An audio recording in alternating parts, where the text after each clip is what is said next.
فبعد ما هو مشى فانا بسالهم بيشكرهم ليه، يعني قال لهم شكرا وشكرا جزيلا على المجهود اللي انتوا عملتوه، وهو كان زهره حياتنا واسرتنا وي وي، وادالهم الورد ومشى. طبعا ده عادي، ده بيحصل كتير جدا، في ناس بتجيب اكل، في ناس بتجيب ورد، في حاجات بيحصل كتير جدا. بس ده كان بيشكرهم على مكالمه يعني مكالمه مخصوصه معينه، انا الحمد لله ما كنتش فيها. فبعد ما هو مشى فبسال الناس اللي انا كنت راكب معاهم، يعني الناس اللي انا كنت شغال معاهم على التراك نفسه، يعني نور راكب ان انت بتركب التراك مع ناس تانيين. ده مثلا هنا هو ده بيسموه الفاير تراك، ده مثلا عربيه المطافي، بيبقى في عربيه اسعاف تانية واحنا بنشتغل على الاثنين مع بعض. بسالهم ايه اللي حصل. كان عندهم مكالمه، حادثه عربيه، ربنا يحفظنا ويحفظكم يعني، وابنهم عنده 24 سنه، وللاسف ابنهم توفى في الحادثه دي.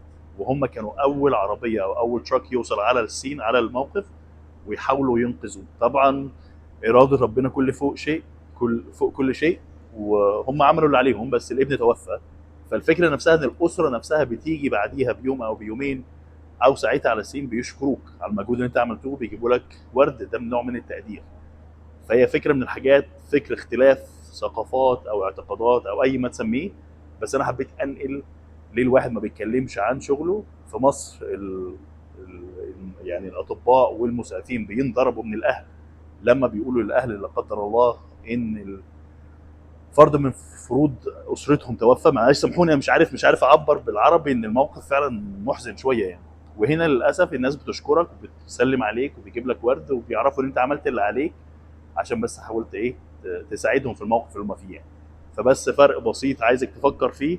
مش بعيب من البلد ولا بعيب من اهل البلد، انا بالعكس مصري وبفتخر جدا ان انا متربي في اسكندريه وتربيت، ولغايه دلوقتي لما بنزل اسكندريه بقعد على القهوه وبنزل اقعد على الشارع وباكل في الشارع.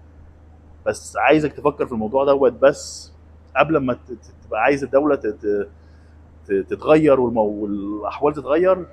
فكر في الموضوع دوت.